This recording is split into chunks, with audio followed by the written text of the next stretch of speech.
I just like somehow have retained my creativity, and I think like everybody has that within them, but it gets like squished out. It gets like, you every time you clock in, a little bit leaves you. Every time like, you experience a certain level of degradation, it comes out of you, and it's like your body and mind just want to behave in ways that will protect you and like take care of you. And it's like being creative is not it. Creative people are not rewarded. Creative people are like the rebels of this world that are like, hey, like, isn't this all weird? Like Mossad themselves said we create something similar to the Truman Show, and you're telling me I'm crazy because I'm talking about how we live in a simulation? Like, no way. Microphone check, 1 2. What is this? It's the 5'7" assassin in the podcast business. I am your host, Rohan Patra, the rap music plug at your service. Here we are again at the end of a rainbow. In a society as broken as today's, where the power gap between regular working people and the ruling class is expanding on a daily, navigating your life and career in such a way that is moral, just, shows solidarity with those in need, combats oppressive systems, it's really difficult, and it's understandable to fall victim to doomerism as a result. That's why one of the reasons today's guest, DJ Haram, is so important is because they pave a different path that takes the power back, showing that not only is it possible to survive and foster community in an ethical and just way, but it's incumbent upon not just artists, but each and every one of us in society generally to take accountability and act now, to recognize the potential each and every person possesses to make a difference. This is the kind of message that would be vital on its own, but is amplified when it's in the hands of an artist as skilled as Haram, who blends club, dance, hip hop, electronic, noise, and her Middle Eastern sonic influence into such a uniquely electrifying mixture. She's been responsible for some of the most cutting edge music in recent years as one half of 700 Bliss with Moor Mother, lacing hip hop artists like Elucid and Billy Woods with wildly creative beats, and is now fully coming into the spotlight as a solo artist with her fantastic new debut album on Hyperdub titled Beside Myself. This was such a fascinating and fun conversation that hopefully demystifies one of the most interesting figures in all of music. The Rap Music Plug podcast presented by QLC TV is the remedy to the I don't have anything good to listen to problem.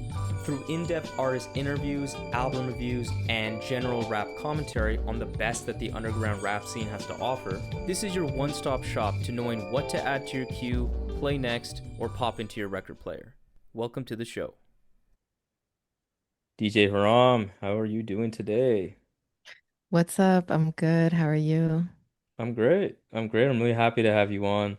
Not only just because I really just fuck with your music, it's really fascinating, but I'm really fascinated, not to be cringe, but like I'm fascinated with your mind. I think that's like a meme or something, but I'm really fascinated with how the way you think about music, the way you think about the world, the way you communicate. It's really just interesting and like for I'm not gonna lie and say I was tapped in a decade ago with your music, but whenever I was tapped in a few years back, like I had you earmarked as someone I needed to reach out to. Just was waiting for the right time, and I heard the album's coming out, and like so that was the perfect time. So I knew this was gonna be a good conversation. So thank you for coming on. Yeah, thanks so much for having me. I feel like I must have followed back whenever you first started following me. I like appreciate independent um media makers more than the mainstream ones, like always. I feel like the stuff that I actually want to be included in interviews always ends up coming out in these kind of things versus like something bigger that works more like an assembly line. And your Hmm. vibe seems very sincere. So I was like, gotta follow back. Thank you. I appreciate it. Yeah, I think in at least in terms of the moment that I really like was like, oh man, I'm a fan was when I heard Nothing Declare, but specifically Anthology. Mm. I think I did my first listen on my proper good speakers, and that I played that so much on very high volumes on repeat. Like, goddamn, that track is great. What were you doing when you were listening to an I was album just on loop? like, it's, I kind of almost Dancing? don't want to say I wasn't dancing, but like I was just like really hyped up. Like I was just like bop like headbanging. I don't know, not like headbanging like punk Moshing. music, but like you Okay. know what I mean. I hope. I actually, because you said not moshing and not dancing, so I actually don't know what you mean, but I'm like vibrating Just somehow. vibrating. That's perfect. I was vibrating. Exactly. That's cool. Uh, so Oh, as it is July 22nd at the time of recording now, oh it's my been God. 4 days since the release. So like I'm curious, how is the release sitting with you so far? Like how are you feeling about the response? I feel really grateful that I could do it. To be frank, can I curse? Yeah. Okay. To be frank, there were so many points when making this record that I was like, I just don't give a fuck anymore. Like, I don't. That's kind of why I made that song because sometimes that is just a part of my personality where I'm just like, no, I release everything. I just don't care anymore. I just don't care and I can't get out of this loop of like apathy and frustration and it feels like worth it now, I think. So that I feel really grateful that I could have gotten to this side. I think like as far as reception, um I think honestly people need to sit with it more. I've noticed that people who are closest to me and people who maybe I'm not necessarily even close to, but I've had like a close like studio and like peer rapport with have not said a ton to me about it. I feel like they're sitting with it, which like makes sense. Yeah, I mean, I'm glad that like the critical reception is going well. Like that, I feel like yeah. I mean, not to sound conceited, but I'm like, well, of course. Of course, it's critical work. Of course, the critics are receiving it as intended. But yeah, I feel like it kind of like I'm excited now. Like of course I was counting down the days until it was released, but now I feel like I'm just like okay, now I'm excited for like tour when people Mm. like actually have listened to it and like you know what I mean? It's like out there for a minute and has a context versus just being brand new, you know? Yeah, and this record's gonna sound wild in a live context. And I think I saw your newsletter where you're gonna be doing some like renditions, like different renditions of it or live versions of songs, right? Yeah, so my tour is mostly live shows. I am doing the support tour for Billy Woods, and in that tour, I'm also DJing for him. And so for those shows, I am doing something that's like a little bit leaning more towards like a DJ live fusion because I do think his fans will like hearing like my rap productions for Moor Mother and Armand in particular. So obviously I'm not gonna like rap those songs. Like, you Hmm. know what I mean? So I'm just gonna play those songs. Maybe I'll do like creative versions with like separating stems and acapellas and stuff like that, but it'll be more DJ vibe. But I've started doing live sets. Um I mean, I've done live sets for a long time, like just improvisationally in community and in the scene and also with 700 Bliss live shows. But doing them solo, I started basically last year and have been kind of developing what my vibe is. And I have a lot of, I have a decent amount of tracks on the album with lyrics. And then I also have a decent amount of like writing and other, um, you know, digital instrumentation type things I can perform that will make things like a different live version without it being like necessarily me and a band or like me and my own DJ. Hmm. Imagine though, like I had Woods DJ for me for my opening set and then I DJ'd for That him would though. be really funny. Yeah. That would be actually like hilarious. Yeah. Yeah. You could So be like in a ski mask so people. time or something. You so this album is so fascinating on many levels, but I think like even just taking a step back, it's a product of just your overall vision as an artist. And you've previously described yourself in a handful of press private prior as like an anti-format audio propaganda, anti-lifestyle immersive sonics. Like that's your ethos. And I want to first hone in on that initial part of it and then explore the rest in a bit.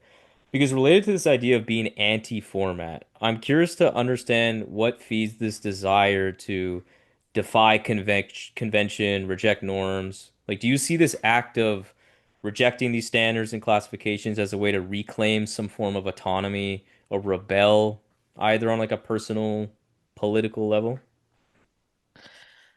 When I use all of these terms, to answer kind of generally first, um, I am kind of like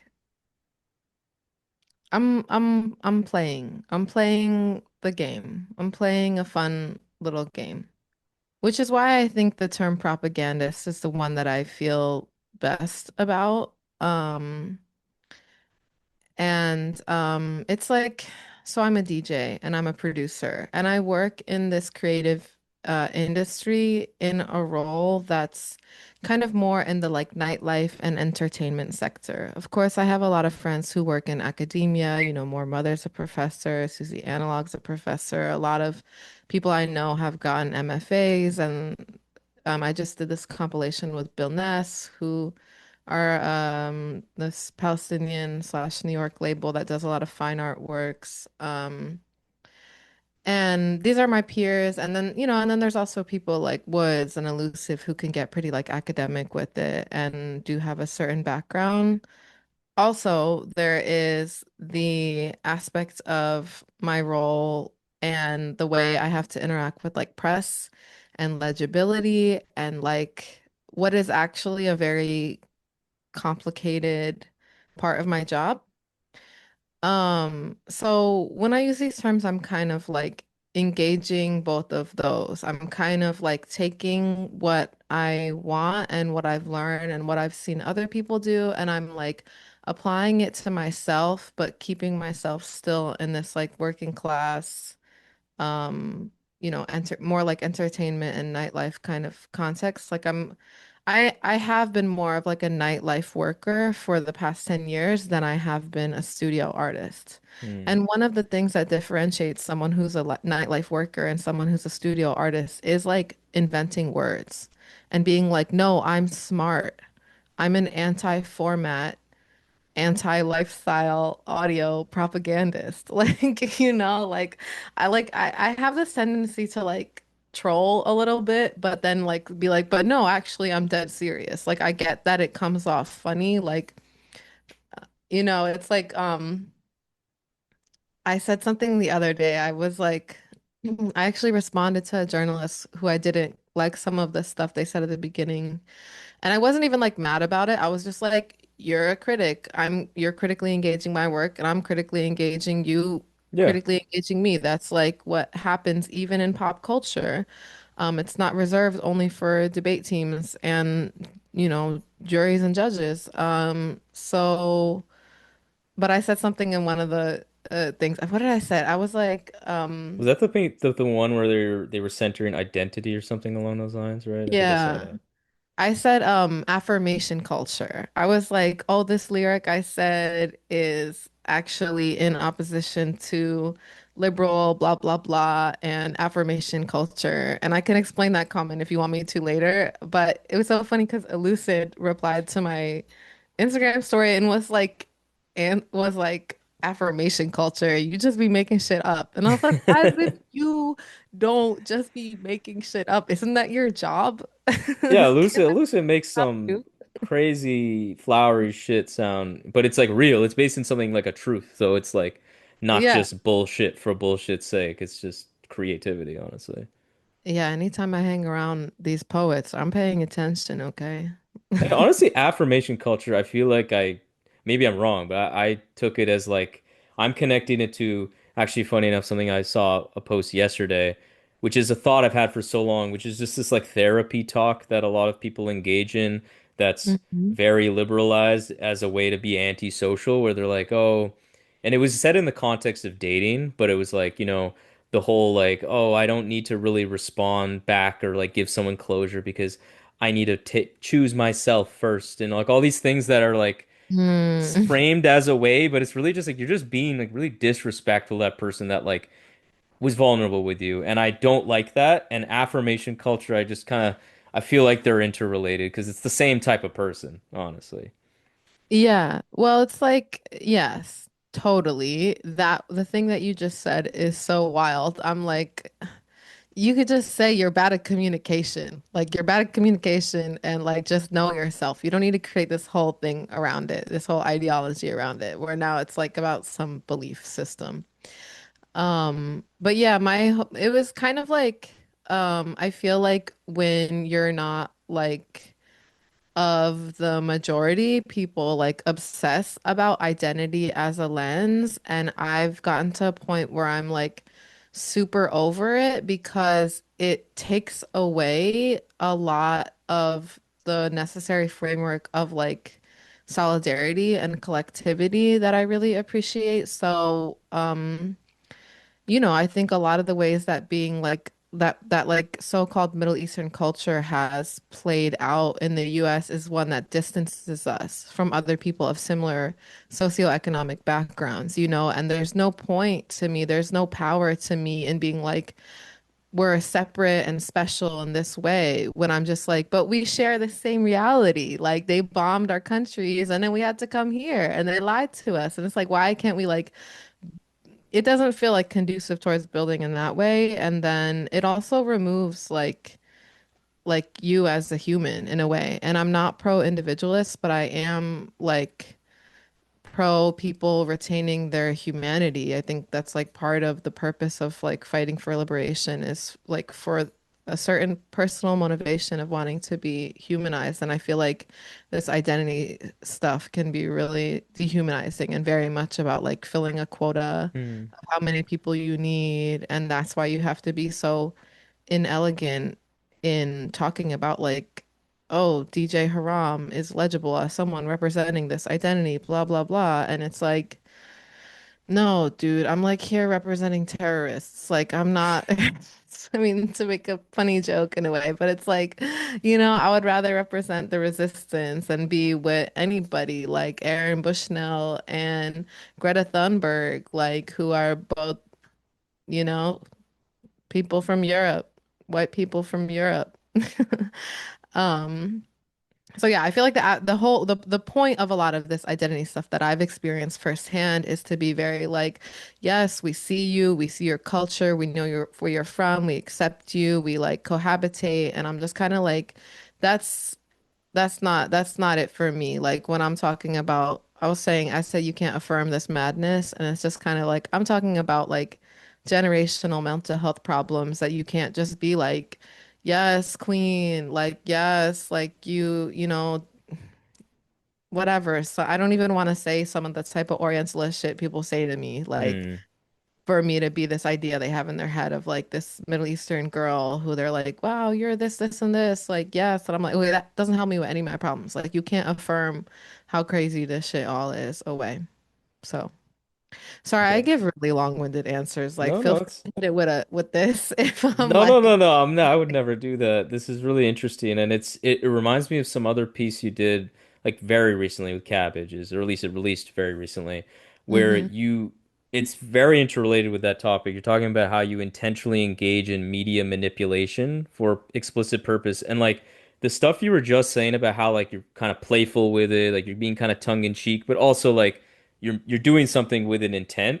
I really feel like I like lots of people who follow your music and follow like what you post on social media, it's very clear to me that there's like this tongue-in-cheek feeling. It's fun. It's not like beating your head over beating your head over, I don't know the term. You know what I mean?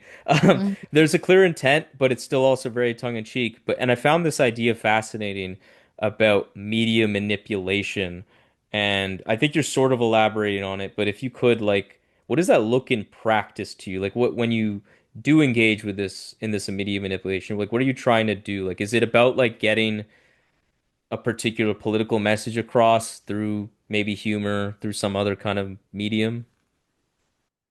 Manipulation means making art. But I'm just saying it as if I'm a construction worker as opposed to a painter. The first thing that comes to mind, honestly, when with those terms, is who needs enemies when these are your allies? Allies. Yeah. At your ally, I'm like, what is I'm the name pretty of the sure. soundtrack? Yeah, Yeah. I was like, is it your allies or my allies? It's both of our allies, Both of but our allies, yeah. in reality, but that's conversation specific. Yeah, the first track that comes to mind about regarding media manipulation is "Who Needs Enemies." Because so I'll tell you now, that was the first song that I finished for this record. I finished it, probably one day after I signed the contract and agreed to make this record. Okay, maybe not one day, some months after. I made it after October 7th, and even before October 7th, like I was pretty depressed and I was having a really hard time in life, and like financially and all these kind of things. And then after October 7th, it was like a moment of grief is the only appropriate thing to share right now as an grief and like information and useful things that are not very expressive, but that are like, here's where the protest is. Here's some like information on what's going down. Like here's reports from the front line. So I was feeling and making a lot of really sad stuff. So that was just sincere. I'm not saying media manipulation as if I'm like Charlie XCX and I came up with the marketing plan before I came up with the spirit. Like it's not that. The spirit was there. And then when I think intentionally about, a lot of artists like to make music and they're like, oh, it means this to me, and they keep it really close to them, and they don't like thinking about how other people are going to receive it, and they get stressed out about that. But for me, that's like a little bit of the fun because I like you said, there is a certain like playfulness and there is a certain like challenge and draw to me to be like, no, I'm like trying to influence people. Like, no, I'm trying to like say that like my ideas and the knowledge I want to share and perspectives I want to share like are valid. So when it comes to kind of like framing that song and completing it, like of course I just wrote the piano at first, and I was learning piano too, so it was like special.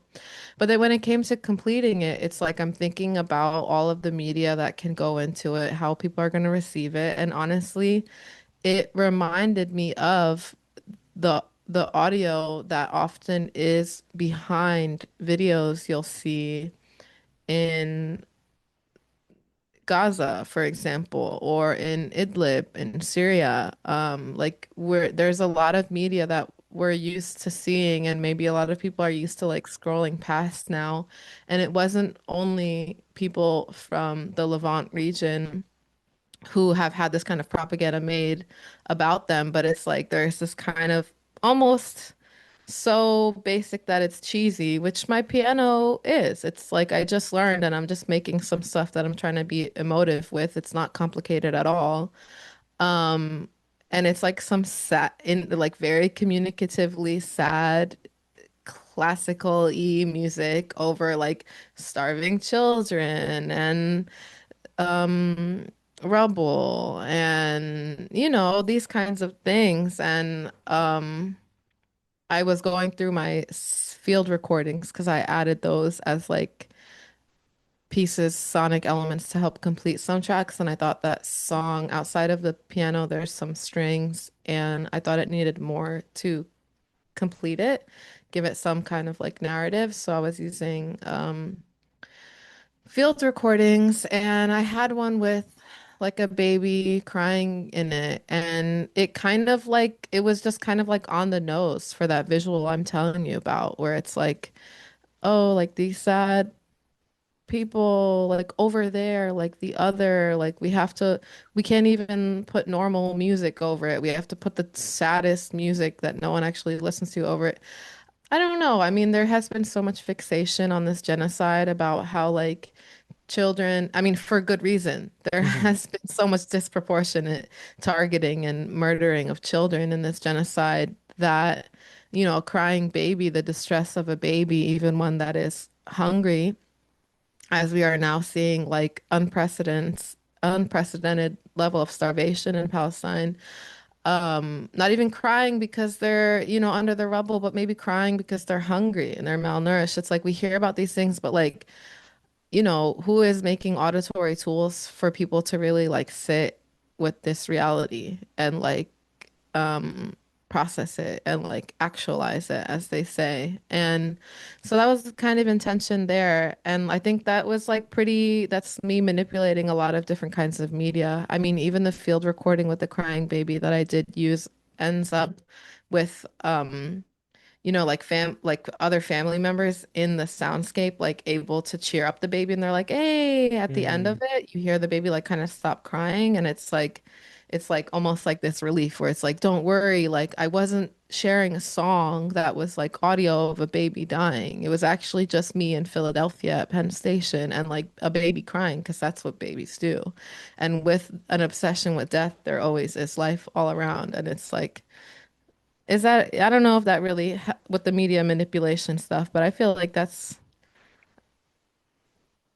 No, I think that was really fascinating, and I think okay. I get what you mean because I wasn't sure how much of the media manipulation was even just down to like the medium of it, if it was like more so about like not as much the music itself, because obviously I knew there'd be political messaging there, but I mean like not necessarily the music itself and even just like the packaging of it, your social media. So like I think the way you describe that makes a lot of sense. And the now that you're explaining that specific song, it's so uncanny how you captured that feeling because I can hear the piano and I'm like, damn, I can see the video on Twitter of this like montage of death with this kind of just yeah, because it's such a somber sounding instrumental. It really Yeah. is. It really is gutting. So I think you did a great job to capture that feeling. And as we've been talking here, like this idea of like propagandists, I think some people, other artists aren't like every artist is different, and some people their focus is more insular. It's more about like something personally. They just kind of want to create for themselves. They're not as really worried about the conversation that occurs outside of the art and with the listener. And there's value in that too, right? But I'm curious to understand how you see your role as an artist as it relates to being a tool for potentially counter programming or as a means to communicate certain truths about the world. Like how much of a focal point of your artistry is that political message behind it?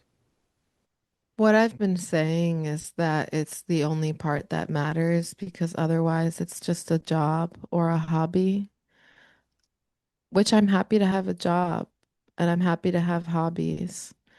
I have other hobbies and other jobs. Um, but I've chosen to kind of live my life pretty like obsessively centered around this music shit, because I think it is um, the most impactful area I could spend my time when it comes to contributing towards something bigger than me, something for like collective betterment. I used to be like essentially what you could call like a full-time activist, or I was like a full-time dropout or whatever. Like after I graduated, I didn't graduate high school. After I left high school and then went on to do some community college after I was done with that, I went right to like Occupy. Hmm. Was happening at the right place, right time. I was living in Jersey right outside of New York, and I was like had just finished up college and I was trying to do some student organizing in my school, but it was Passaic County Community College in Patterson downtown. It's not like young students. It's like a lot of adults, a lot of people doing like technical programs. It's not like a liberal arts college where you can Hmm. like get people to go on strike. It's like people who have three jobs and they're like going to night school. So it wasn't, I mean, I did connect to like the broader student movement in some ways in those years, but yeah, spent some time doing Occupy, and I really like spent all of my time being like, I'll like try to live for free, and I'll like dumpster dive my food, and I'll like live in squats, and I'll like do this political work, and it'll be really important. Um, but I kind of like along the way decided that like I feel like culturally we're really like distraught and disenfranchised and like isolated from one another. And like, it's like, I mean, just think about it. If your task was to organize a protest where a million people show up, like, would your first step be to go knock on as many doors as possible and leave flyers as many places as possible with like political messaging? Or would it be to like spread a culture of awareness and willingness and conversations about strategy and like, I like it's sad and messed up because we're really at the brink of like this planet just incinerating. But I feel like we have some very fundamental, basic, like get people on the same page. What is fascism? What is liberation type Mm. of work to do, you know? Yeah. Yeah, that's a good point you make. Like the urgency of it almost feel of like just the general situation to just speak super broadly for a second. It almost feels counterintuitive, but you're right. Like you can't just go like first step, give people detailed facts and analysis. Like people are not ready to meet you at that level. But if you do the more fundamental building blocks of building community, all the stuff you just said, that's where people are actually like you're setting the conditions for change. But I understand the flip side of like we don't have time for that shit. We need to like, but like you kind of have to get to the point that you're looking for. You can't just skip all these other like necessary steps. But it's a shitty situation because like things need to change now, but that's, preaching to the choir, I guess. Yeah, Uh, but it's also kind of like, it's not like I'm spending my career on like a focus group and I'm trying to win over this focus group. I'm kind of just putting a lot of stuff out there. And I mean, it's kind of like, you know, the first time I read some literature from the um, Black Panther Party or the Move organization and the Africa Family or Bell Hooks or Edward Said or Nawal al-Saadawi, it like changed me. Like though, like it could. I'm not an academic.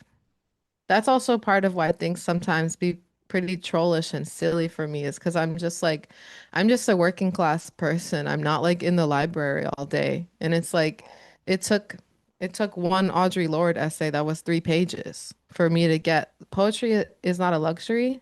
It's like less than 3 pages. But like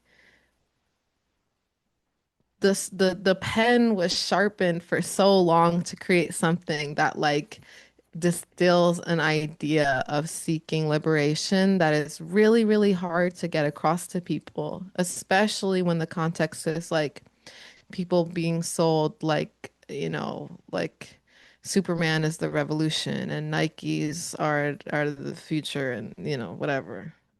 But yeah. Yeah, yeah. like music and art generally is such a good tool for this kind of work or this kind of change, if you will, because like something that actually, like, I think in the previous conversation I had with Open Mike Eagle, he was talking about rap music specifically, but I think we can expand the scope for a second. And he was talking about how rap music is always felt like a conversation for him. And when I think about the way you approach your style of music and incorporating some sounds that are not contemporary to this time, that were created decades, centuries ago, and you're kind of putting it in conversation with these really modern techniques. I find it does this really cool thing of like creating a conversation between the past and the present, creating links naturally in your mind to like past struggles and current struggles. It does a whole lot in just 3 minutes or something, right? Like as you're saying, but it takes such a skill and a vision and intention to do it. You can't just kind of like coldly calculated do that. But I think you achieve that to be clear. I did an interview with somebody who's like a jazz head who has a radio show on the West Coast somewhere yesterday. And they said like a similar thing, but they were coming at it like more from the context of jazz than hip hop. And they were like, it's like Sun Ra and like how they say like, the ancestors just move through you. And that kind of thing. I think that I mean it's like the quote. It's like the Nawal El Saadawi quote on Badass on my album. I think that was like she's so good at articulating really complicated and like powerful statements. And it was like, yeah, there's nothing special about being a creative. Like I'm not a psychic. I'm not a healer. I'm not like a witch doctor. Like I like to make these jokes that I am, but like I just like somehow have retained my creativity and I think like everybody has that within them, but it gets like squished out. It gets like, you every time you clock in, a little bit leaves you. Every time like, you experience a certain level of degradation, it comes out of you and it's like your body and mind just want to behave in ways that will protect you and like take care of you and it's like being creative is not it. Creative people are not rewarded. Creative people are like the rebels of this world that are like,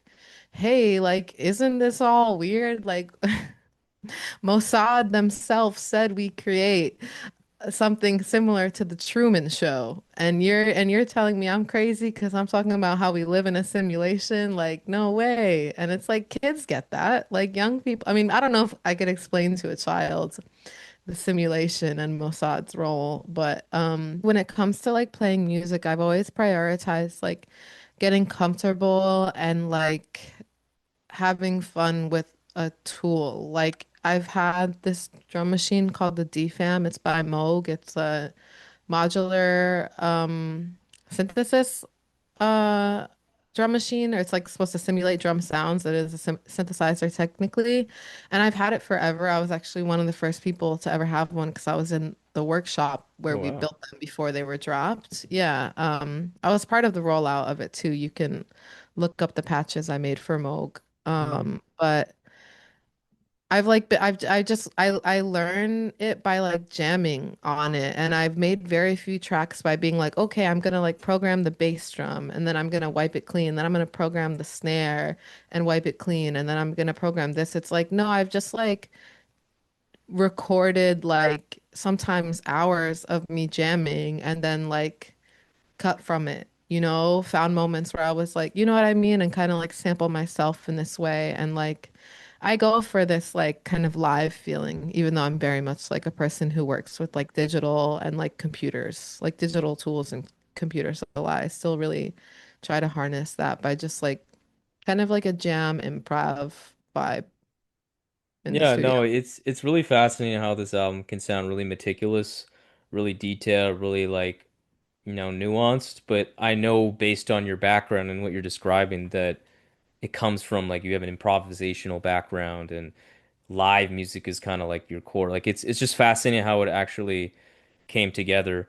And it's also funny to your earlier comment about how like, because a lot of people that are like skeptical or are just really like nihilistic about the power of art or like the political utility of it. Like I actually in the research of this for this interview, I stumbled upon this article um where it was like former CIA officials have like confirmed, it's like very well documented that in the 40s they used very explicitly American art as a political weapon against the Soviets, where they Right. like very explicitly wanted to prop up American art like the Jackson Pollocks of the world as being a show of cultural superiority for the West. And it was called like the long leash was the name of the policy. And Mm-hmm. I was just like something I've maybe heard in the past, but like hearing it be like so they had a name for it, like Mm-hmm. to think that doesn't mean evidence or at least like, circumstantial proof that they might be doing other things very deliberately. It seems kind of naive. Pardon the interruption, but if you're watching this on YouTube, please hit the subscribe, like the video, and hit the bell as well. And if you're checking this out on podcast platforms, please follow the show, leave a rating, leave a review if possible. This will help the algorithm do its thing and get more people tapped in. Thank you so much. Now back to the show. It's very apparent that the way you incorporate different sounds, it doesn't feel like I was saying very calculated. It's really like natural. It feels like it's intertwined with your artistic DNA and your like actual DNA. What draws you to this blend of like Middle Eastern sonics and experimental dance club hip hop music? Like, what's it about this combination that just sounds really nice to your ear? I would say that folk music from the Middle East is what I had the most exposure to growing up, which was like very little. My family was not very like art into arts and culture. And like until I started becoming like a teen and like the internet became like a little more conducive towards digging and stuff like that. Like it's just like when I was a child, like you know how like before you're five, like all these things get locked in your brain. So it's like the most music I heard was like at weddings and at home. That's like more traditional folk music and folk instruments and this kind of thing.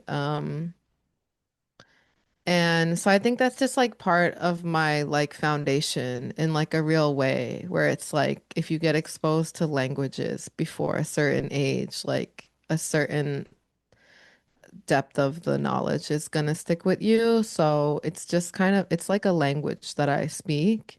And it's like I started DJing and was like, oh, like nobody knows anything about like any music from like that region of the world at all. Like there's a little bit sprinkled in here and there with like some Timbaland beats or like some Shakira like growing up, this kind of thing. But like I grew up in a very like immigrant dense place where I did hear a lot of like foreign music. So it wasn't so weird to me that people would maybe want to hear music they didn't understand or know, like, 'cause I don't know. I mean, I know a little bit of Spanish just from being from New Jersey, but like I don't understand Don Omar. Like, but that was fire. And I feel like that was something that I just wanted to bring to like so if Middle Eastern folk tradition and instruments are a language I speak and I show up to like a conversation and the conversation subject is like club music and experimental electronics and this DIY noise context, it's like, well, I'm going to join the conversation in the language that I speak. Like you're saying, like it is just like natural to me. I think I've always been really drawn to abrasive sounds. Um, and very like what I like about club music is like what I like about like 3 6 Mafia or what I initially did, which is just how like gritty and like Hmm. real and like how it's try hardy in a way to do this media manipulation and to have this intended impact, but it like works. It's like you tried and you did it. It's not like aloof. It's like we placed all the samples, we got all the attitudes, we got the scary ass melodies, like so those are just things I guess like when it comes to like experimental electronics and club music and and dance music in general, I think those are also just like it's like a personality thing. It's like a thing I'm oriented to. It's like part of it is what I was exposed to, and part of it is just kind of like, yeah. I mean, I listened to like, Katy Perry and like pop punk, and that stuff didn't stick, but other things did. So, Yeah. Yeah, like it's I've had this feeling for so long about how like Middle Eastern, South Asian music, like so ripe for sampling, and specifically in the context of genres like hip hop and others that sampling is a core of it. Because there's such a rich, unique percussion in like a lot of the drums that are used. The vocal tones are like some of those like jaw-dropping vocal tones you'll like ever hear.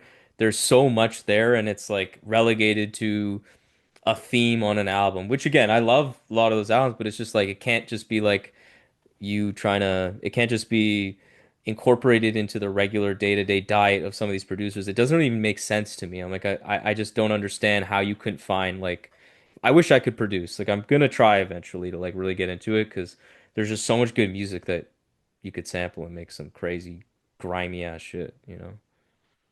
I mean, you're coming from like a rap music background, so you should definitely at least secretly try to start producing, especially if you're interested sampling. Because I feel like maybe if you're an amateur, it'll like take you longer to get a loop right. But like, I did a session with Akai Solo not that long ago, and he was strict. He was like, Haram, like, stop doing more producing. Like, stop. Like, you have the loop. Like, that's it. So I'm just like, I feel like if you have probably have a good ear for it just from your listening and your exposure to your own culture, that like you should do it. It's Yeah. not even that deep. Like, just do it.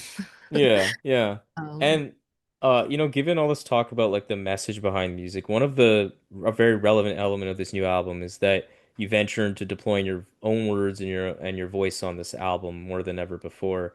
And I did see in some past pieces you did that like Moor Mother was a key catalyst for this move, saying that, she was just nudging you to start contributing your voice and this kind of artistic element to the music you make, which I'm sure was a very compelling nudge just because it's coming from an artist that obviously I'm sure you revere and respect tremendously in Moor Mother.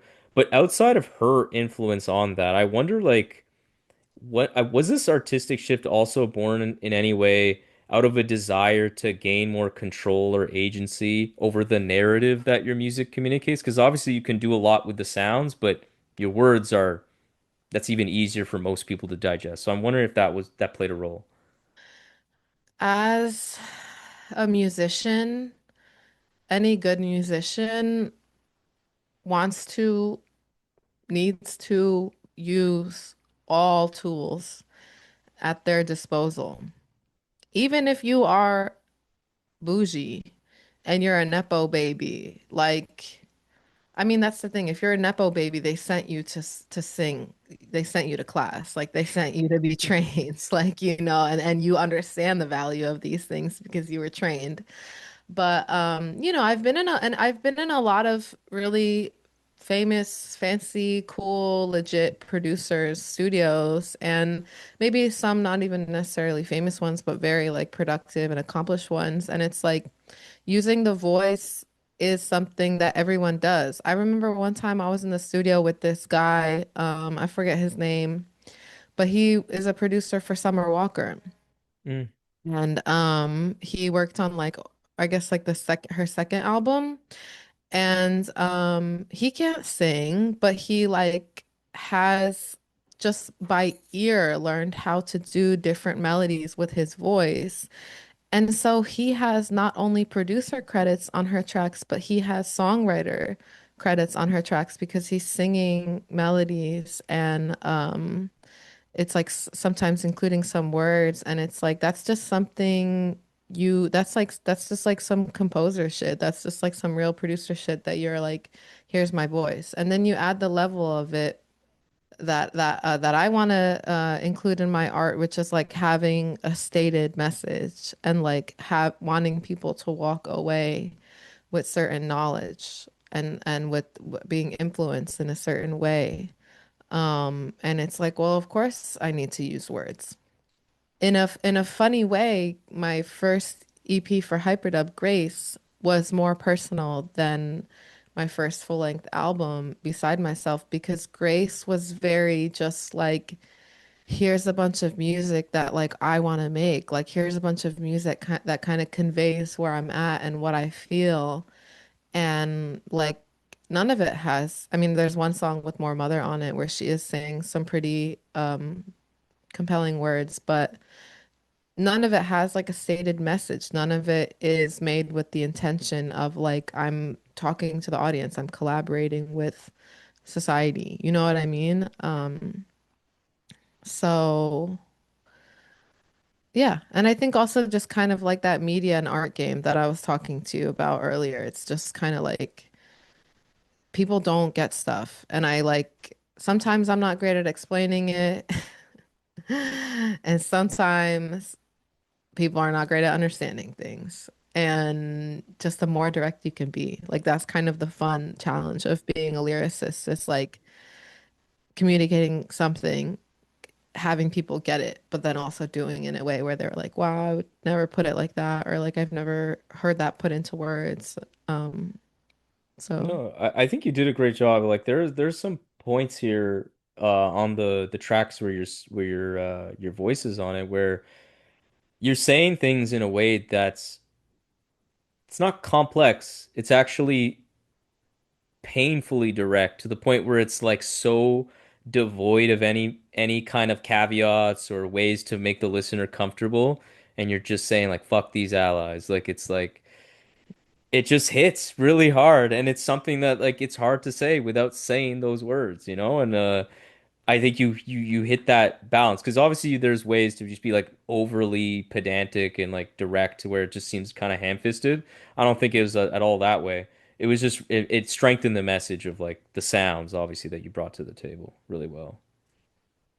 thank you. I'm still working on it. I mean, from hand play, from nothing to declare with my vocal features to Hmm. hand play to this one, I feel like I've improved a lot. And I feel like my label really encouraged me, Hyperdub, Code 9 in particular, really encouraged me to put as much of my voice onto the record as possible because, I mean, I think his concern is one that I would like try to play off, but it's like, oh, are you like being shy? Like, don't be shy. It sounds good. So he has encouraged me a lot, and I'm like grateful for it. Because like then it does like all the songs that have words on them like do feel more meaningful in a way to me Hmm. now, you know? And like songs like Do You Love Me and Voyeur had words, and I like didn't really know how to do that.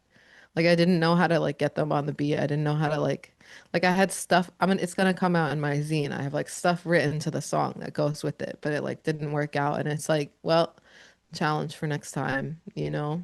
That's fascinating. Those songs had words. I can't even imagine it. But obviously I'm Well, me biased, but either. yeah. I mean, your voice, yeah, I would love to see you continue. Your voice just sounds great, like tonally or whatever the term is. Like it's appealing to the ear. So I'd love to see Thank that. you. Yeah. I've been so annoyed. I haven't done many solo shows or 700 Bliss shows for that matter that are like recorded with me performing. And the two I've done are two radio shows where I like didn't have monitoring Hmm. capacity. So I was like using my voice, but I couldn't hear my voice. And I was like, oh, I'm not doing the like sexy DJ Haram voice. I'm doing my normal voice. This sucks. Okay, so let's focus on this new album specifically. When we were talking about that message, that knowledge you want people to take away with, specifically with these sets of tracks, like what was that statement you wanted this album to make, especially because it's your true solo debut, which kind of adds to that, spotlight it gets. What did you want people to take away from this after listening? Or learn about the world even if it's not about yourself? I mean, I want people to take a degree of inspiration to do what I do, which is to kind of cater your life to resistance and creative work and community work, because that is what I do and that is what I'm like sharing with people. Like when I even just the curation of collaborators, they're not like random people. And funny enough, the people that I am least close with that I tried to get on my album and it didn't figure out, they didn't end up on it. And it's like cool that it's like mostly like people I've known a lot and that like we really care about each other and really care about have the same goals with our music in the project. So there's that. There's like me trying to be like an example of like, here's a valid type of human being you can be. Here's, especially for my peers who are artists and stuff like that. I feel like people they like police themselves, they confine themselves, or like if I want to be a successful artist and I don't want to just go work for fucking Amazon or BlackRock or whatever, I have to like make Peggy Goo like pop music and I have to like, look like this. And I'm just kind of like, it might be harder, but you could also not. You could also be like a complete weird leftist person that like argues with people when they try to miscategorize you. Um, I think I also want people to like take seriously and combat the fatigue of dealing with the struggle and resistance and liberation. It's like for me, there's been no part in my life, like I have not no part of my life has there not been a war actively going on in the Middle East. You know what I mean? And it's Hmm. like this idea that I'm making this project now because it's like necessary now more than ever. It's like this album would have been more necessary in 2009, you Yeah, but know? necessary more now than ever in this Hmm. in this trying time, whatever that saying is, Yeah. it's really insulting. Like it's or just Yeah. really ignorant or just insidious if it's Yeah. used a bit by the wrong actors. I agree. It's like, oh, okay, well, what about RIP to everybody who passed before this, you know? What about them? I mean, and it's like, I'm telling people like, don't be fatigued. Stop trying to just go back to feeling better. Stop trying to tune out what's going on in the world. Like, Trump is in office, y'all. Like, shit is real. But I'm also presenting a way of interacting with media that can help combat fatigue. Even the way I use social media, and it's funny because yesterday I just did this and I was like, this actually was a good idea. I like posted, the first, what ended up being the first couple stanzas of my newsletter. And I was like, Meta wasn't letting me copy and paste the whole thing. And I was like, actually, fuck this. Okay. Fuck you, Zuckerberg. All y'all suck. Y'all don't deserve this. I'm not monetizing my Substack, but it is a place where people actually like commit and connect to me more than me just being some weird advertisement on Instagram. And it's like, yeah, I feel like people need to divest from these like short form, quickly consumed types of media. And so that is the example I'm trying to present in a way when it comes to things like fatigue. But yeah, I mean, I'm also kind of trying to like do this like I know this kind of sounds pretty like this can sound kind of basic, but it's like we're in this weird era where like fitting in and like being cool and having money is it. Like being a billionaire is like cool. Being connected to the ruling class is like cool. It's like not cool to like talk about how like you're working class and what that means is I overdrew my account last month or you're working class, so you actually do this other job that really sucks just to be able to put out your life's work. And it's not cool to be like, hey, I'm not feeling going to the club because I just watched somebody burn alive because that's what's happening because I paid tax on this can of Coca-Cola. Like, you know what I mean? It's like all this stuff is like it's such a downer. Like people don't like it. And especially being a DJ, it's like I found myself in this role of like being entertainment for people. Someone commented on like my most recent lot radio where I did like this ambient show centered around my album. And they were like, wow, the comment was like, wow, how artsy. Hope you had fun. I didn't. And I was like, this is exactly why I make the critiques I make. It's like, who said I was here to provide fun for you? What are you doing clicking around here looking for fun? Go play Fortnite. The people where people talk about music too is really weird because you would never say that about like watching The Wire. You're like, why is this show not entertaining and action packed? Why am I not feeling happy after watching it? Like the way I think because music is obviously centered around usually an individual or individuals, people just treat it like it's not art. Like you would Yeah. never have these thoughts about a movie or film. You'd sound like a dumbass. Like it doesn't make any sense. Yeah, it's funny because I always try to like see the other side, and film and TV are the example I give because my family was not really big into movies. I've never really just like I'm just like a child of immigrants. I haven't seen a lot of like classic awesome movies everyone is Me into. neither. And So that's not, I'm not yeah, even blaming the family, not like you are, but like I'm I so am. tuned out. I haven't watched any of the classics. I feel sometimes music, like hip hop, The Godfather, all these brand. I'm like, I didn't even see that shit, but I whatever. just watched Sopranos and it's like I need to filmed watch it. a That's like lot. my next show because I It's need to like, watch it. I love The Wire, you know? yeah, I need to watch that. Yeah, Um, it's just really good. but like sometimes when I'm doing like admin work or like cleaning around the house or like cooking, I really like background TV. So this is the way that I understand people who like shitty music. I'm just like, you just want background music. For me, I like hearing like, Bad Girls Club, like the sound of people punching and fighting, or like 90 Day Fiancé, the people sound of people breaking up 90 days in a row. Um, but other people want to hear like, like the most over compressed, like mid-range singing as background. So I guess I kind of get it, but I just think you need both. Like I do watch Hmm. a good amount of like I try to socialize myself and watch more like challenging and interesting movies, documentaries, TV, but I can kind of get it. I can kind of. I mean, that's like that working class capitalism shit though, because it's like you use your whole brain, you exhaust your whole brain and your critical capacity to just survive. And then you're like, "Oh, like The Wire, like I have to pay attention to so many characters and plot lines." Like shit, I think I just want to watch like, South Park. Yeah, it's tiring. It takes Uh, attention. It takes energy.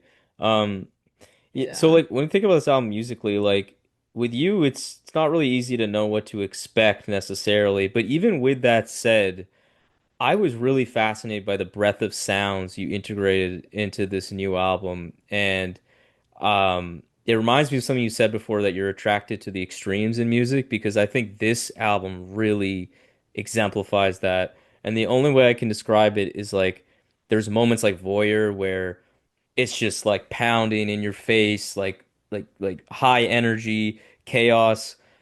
But then there's like these moments where it feels like it's like the audio equivalent of like being in like a really like overstimulated, chaotic environment, and then you leave it and your brain is kind of like buzzing, but it's silent.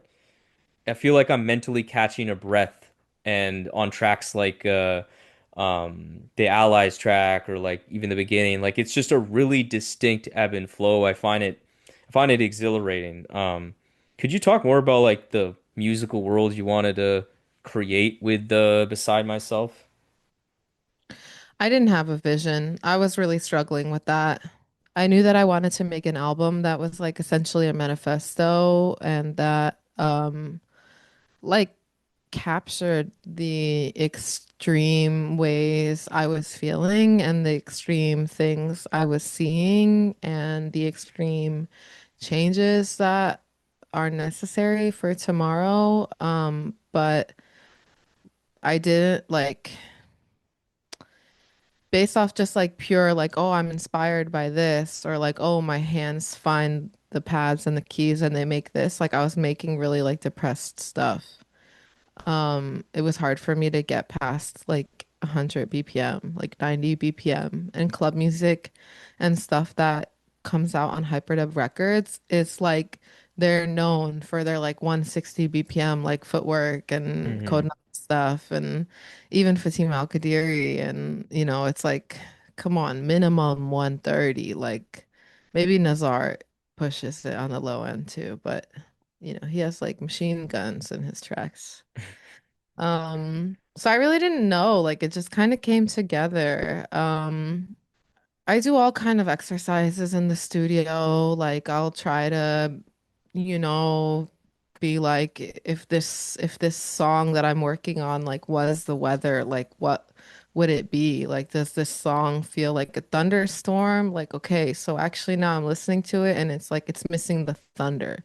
It's all and it's missing the lightning. It's all thunder. Um or I'll be like, am I imagining some kind of like narrative to this, like with Sahel, with El Contessa? It's like such a long track, and like she can go on and on. She is like Jack Kerouac with the Open Scroll first edition. Like she wants to make every song 10 minutes, it feels. And I was just kind of for me to contribute without like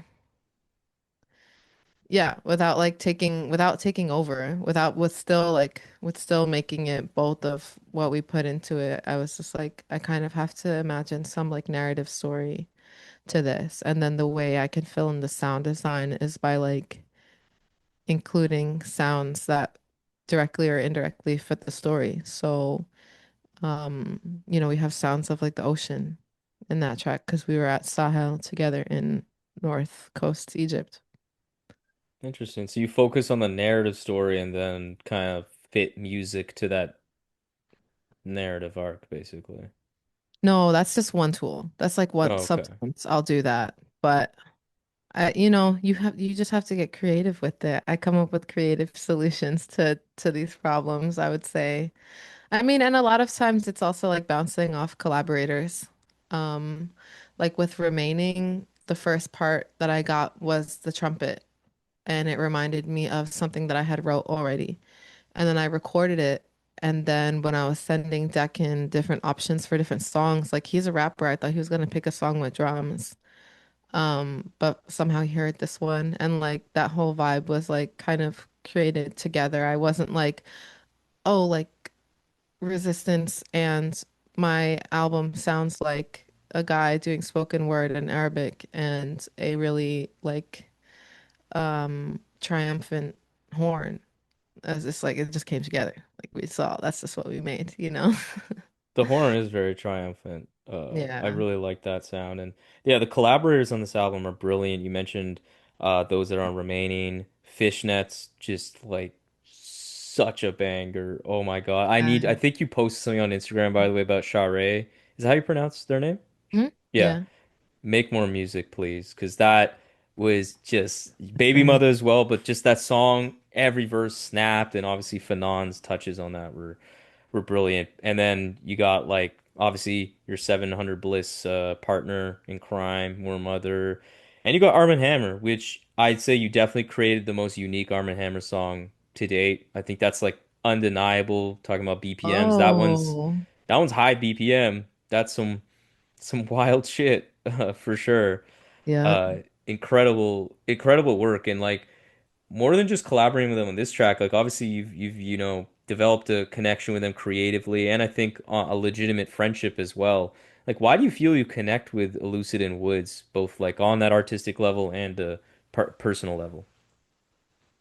They're both nerds and um they both have good taste. I think we're from similar enough backgrounds in a way that our communication works. I feel like I can have difficult conversations with them with ease because they're like smart and real. And also sometimes it's as simple as when you have collaborators and you like their music enough and it's similar enough to yours. Like I don't know if people would listen to my music and listen to Arm& Hammer and be like, this would be a cool link up. I don't know. But to me, it's like sometimes I listen to certain people's music and I'm like, I really don't make 70s inspired R&B. Like I have no place in your path, but I will come to all your shows. But with people when it's like I really like your shit and it's kind of up my alley, then I'm like it's simple. Like come on, it makes sense. And I feel like it's a small niche. We're in a small weird little lefty niche over here in Brooklyn. Yeah, So, yeah, only there's for so much connection I see like artistically. I would say yeah, like I can't really say if I would having never heard you guys collaborate, think it would work so easily as it does. I wouldn't lie and say that. I don't know. But I do think that those two guys, they kind of share your taste level, number one, but also like your elasticity and flexibility as artists because they can rap and create so many different styles of music that still feels like them, and you share that tenfold. And then politically and kind of just your ideologies that you espouse throughout your art, I definitely obviously see that connection. So I just think you guys would get along to make the music to begin with, because both of you also share that where I don't think you collaborate with people for like a check, you know? I don't. think that's the case. Hey, Yeah. hey, that's not true. Oh I'm yeah. ready for the check. Yeah. I see something. Anyone Inf is watching this, anybody who has the check with my name on it, he's lying. Infinity Knives, and Brian Reynolds came on a while ago, and they were like, "Man, I can say all the shit I want about being radical. If I get that Benny Blanco check, I'm making Benny Blanco ass music." Like Brian Reynolds was like saying some Damn. like pro-Trump shit on the show. It was so funny. Oh no. That's how I felt when that's how I feel when I take like corporate gigs as a DJ. That's why it's nice to be a DJ because I'm like there's actually kind of more money it feels in like just playing a little commercial DJ gig versus like making a whole song for like Apple or some shit. Yeah, no, for sure. And yeah, so like looking to the future now, you mentioned some about your upcoming tour dates. Is there anything more you want to share related to that, or like even kind of nascent work that's in the works, either solo or with Moor Mother as 700 Blips? Like anything you want to say for fans? Yes, Moor Mother and I are working on an album. Shaw Ray and I are working on more music. I am gonna do more tour that I haven't announced in the US and inshallah Canada, Australia, Oh wow. maybe Asia and some Middle East. That's actually it though. Yeah, that's all I got. Yeah, I was so sad when you were almost gonna come to Toronto and then that got canceled. I was Oh, trying. with the band, with that band, yeah. I Yeah, yeah. I know, sad, but yeah. But you know, like I know we've talked about a lot of tougher, topics, some challenging topics, but like I want to end this on like a different note, maybe. Is there any recent development that you observed firsthand or just kind of seen in the world that's actually given you like some hope and made you feel kind of happy and like, oh wow, like this is something that is making me feel good about the future? The music that I'm working on with my collaborators makes me hopeful. My friends struggling for and on the path for stability and um recognition as artists and human beings makes me feel hopeful. Yeah, I get it. Yeah, a lot of stuff, honestly. My own capabilities, technically as a musician and as like a person, um, improving makes me feel hopeful, makes me feel better about interacting with the world in a positive way, in a better way, starts inside or whatever. Yeah, I also have a garden that makes me really hopeful because vegetables just grow from the air. Like it's like that in the world. Like they make you, you know, sorry to be like this, but I'm like, they say we have to like live on the edge of death just to have some nice food on our plates every night. But actually, it just comes from the air. Money does grow on trees. Like, actually, if we could just seize the means of production, we would be straight. For real. Preach, preach. That's funny you mentioned the garden too. There's that Sharif and Big Just song. They did like an EP a couple years ago. It's like the Mm. most gangster shit you can do is have a garden. I think is like the name of the song, the chorus. Oh, So really? yeah, Damn. Wait, I'm asleep. I'll send it to you. It's a really nice like 4 track, 5 track EP. Sharif is and just like it's awesome, awesome shit. And that song you'd like. Uh, Okay, okay, yeah. okay. Yeah. But yeah, like I'm just like, learning more about you through this conversation. I really admire your, like you were saying earlier, like, you can walk this path that you are trying to walk and I think succeeding in walking. And it might be more difficult. And I can just imagine as an artist, like having to, stick to your certain moral convictions or navigate the structures of like capitalist press festivals, performance economies. Like, I just imagine how difficult that would be. Like, I do not find that to be easy. And I also, to be clear, I don't really necessarily begrudge people who can't do that because people, like, unfortunately have to put money on their tables, get food on their tables or whatever. Like, it's not about that. It's not to shame those people. It's more just to just say like, man, like, you're a real special force in music right now. I think the conversation you're and the energy you're cultivating through your art and your work in the community, like, it's just beautiful. And I think the, like the kindness and respect that I thought I would see in yourself through your art, I think it translated in this conversation, and I'm just like really appreciative for you to come on.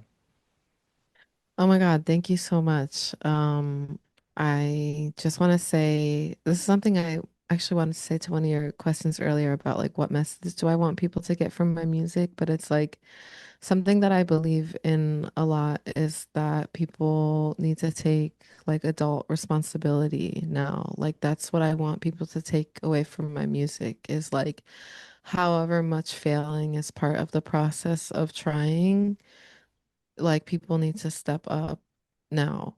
And it's like it's easy to find an excuse as to why you're not responsible, you can't be accountable, you're powerless, whatever.